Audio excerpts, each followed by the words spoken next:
Good afternoon. I'm David Ammons, Vice Chair and incoming Chair of the Washington State Public Disclosure Commission, and I will be the presiding officer for today's hearing.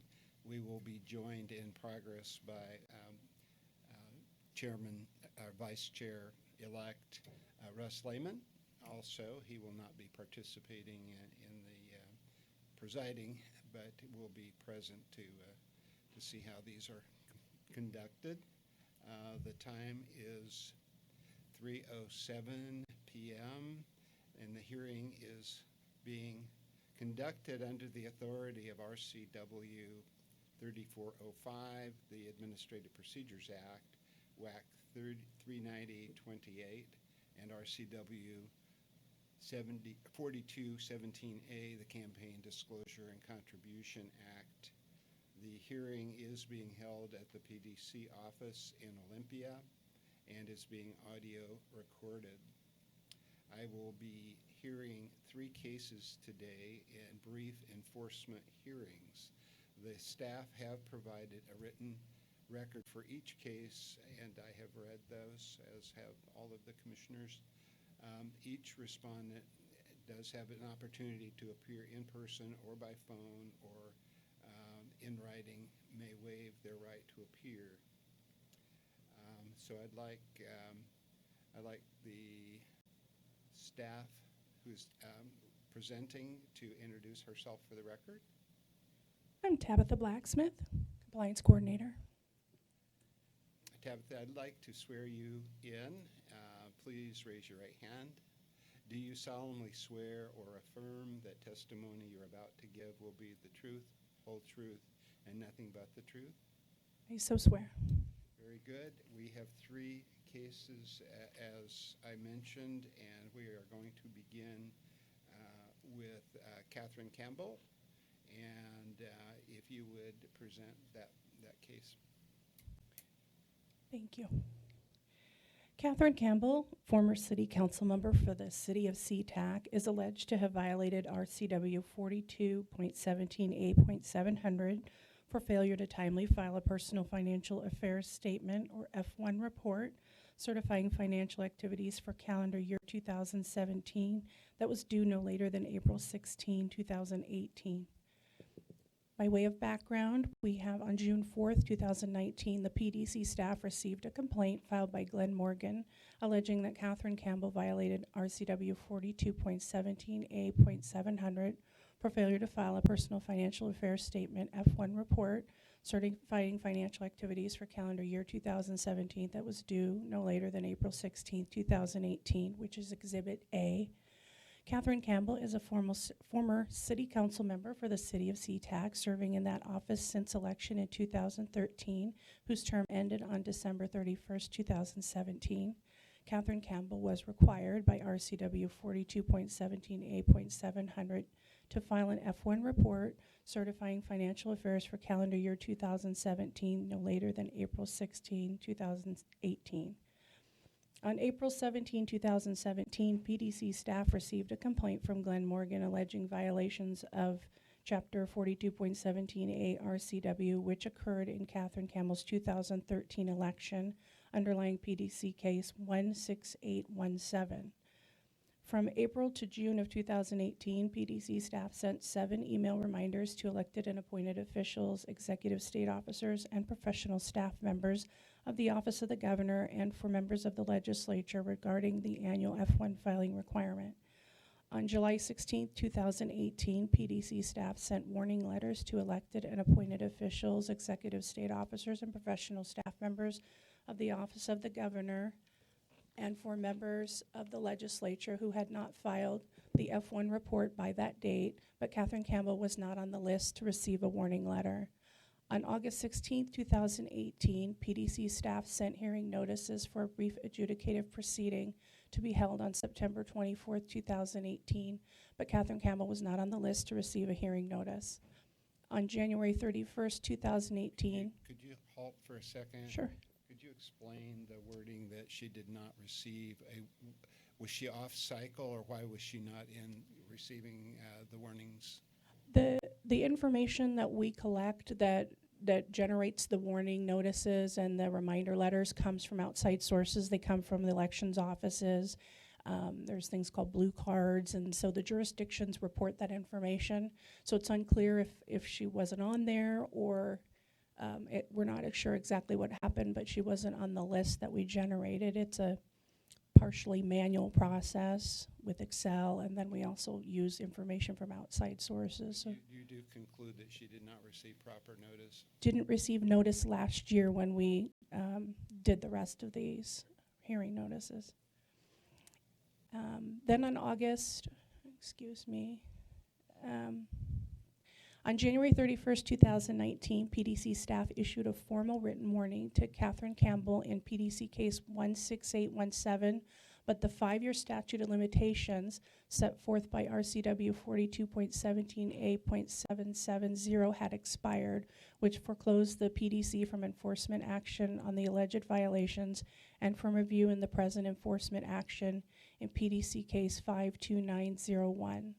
Then on August 6, 2019, PDC staff served Catherine Campbell by U.S. mail and email with a hearing notice for a brief adjudicative proceeding to be held today, August 20th, 2019, concerning the failure to timely file the F1 report that was due on April 16th, 2018. Would you like me to read the staff's recommendation? Yes. Staff recommends that the commission find that Catherine Campbell violated RCW 42.17A.700 for failure to timely file the F1 report certifying financial affairs for calendar year 2017. And we originally recommended that you assess a civil penalty of $250, which would be for a first-time violation where the missing report had not been filed by the date of the hearing, but we have since received Catherine's F1 report. So we need to modify our recommendation. One moment.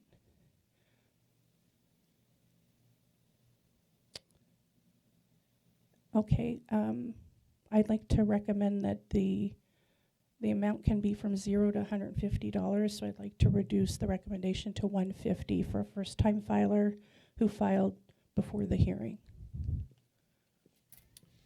Thank you for that. Thank you. Ms. Campbell, would you like to be heard?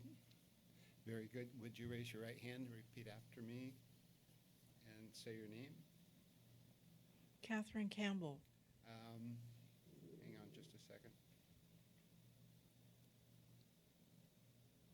Do you solemnly swear or affirm that the testimony you're about to give will be the truth, the whole truth, and nothing but the truth? Yes. Very good. Would you proceed to tell us what you have? I'd like to get a copy of what was just read to you, since I didn't know anything about the letters that I should have gotten but didn't get. Had I gotten the letters that I didn't get, I would have filed the F1 before now.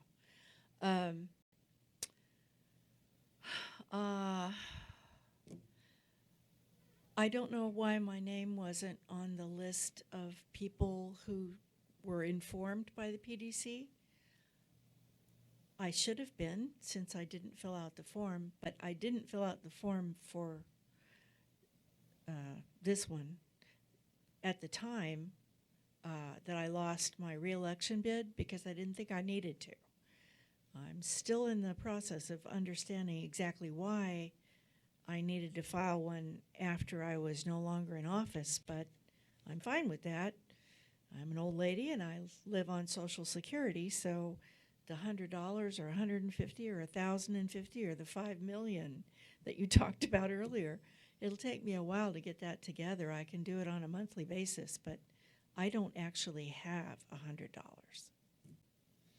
When was the first time you were aware of needing to have filed a report following your exit from the office, which a lot of people don't understand, that after you leave, you have one last look back for that full last year that you were in office? Yeah, well, if I'd read the report more carefully, I do see that there's a box there that says final report on the term expiration. If I'd read that more carefully, the first 3 times I filled it out, I would have realized, oops, I need to do a 4th one, but I did not. So my first notice of this was your August 6th letter that came in an envelope that said urgent meeting notice.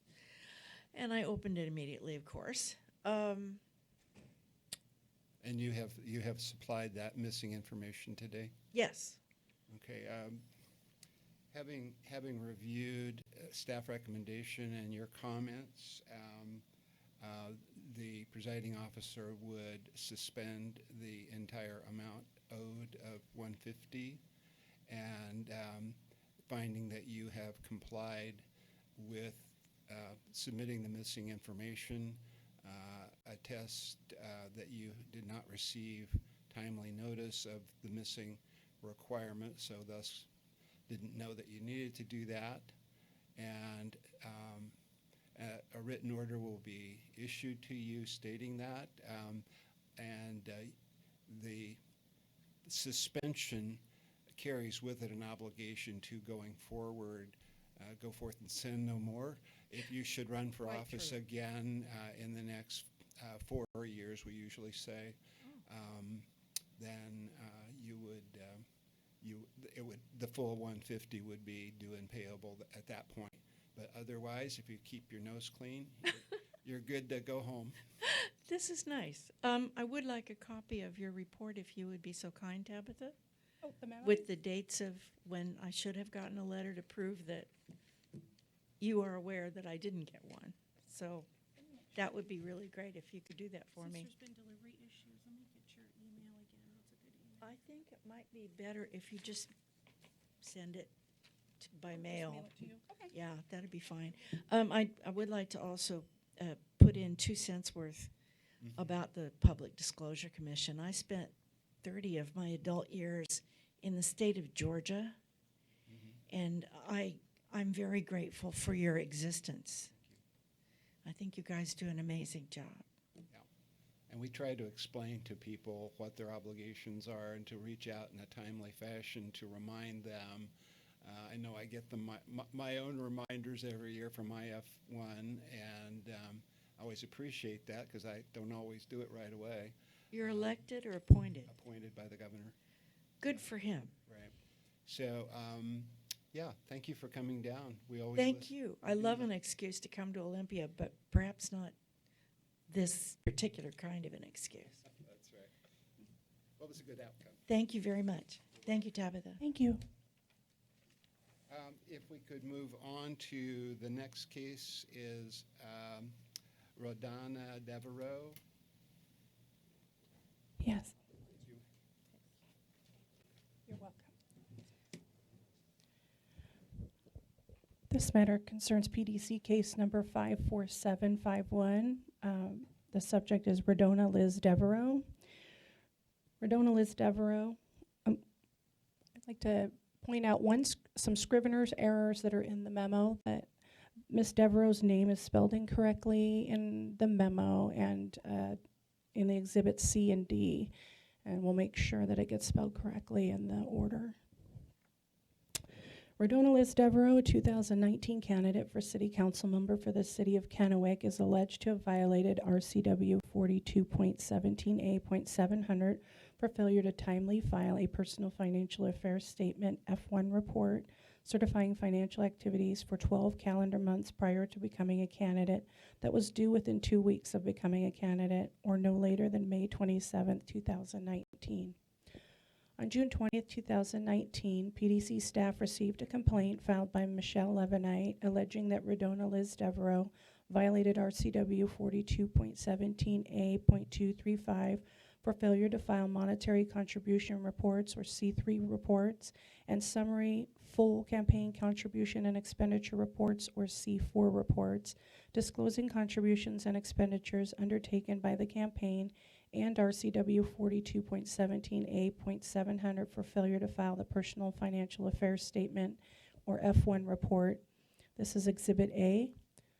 Liz Devereaux was a first-time candidate running for the office of the city council member for the city of Kennewick in the August 6, 2019 primary election, declaring candidacy for that office with the Benton County Auditor's Office on May 13, 2019.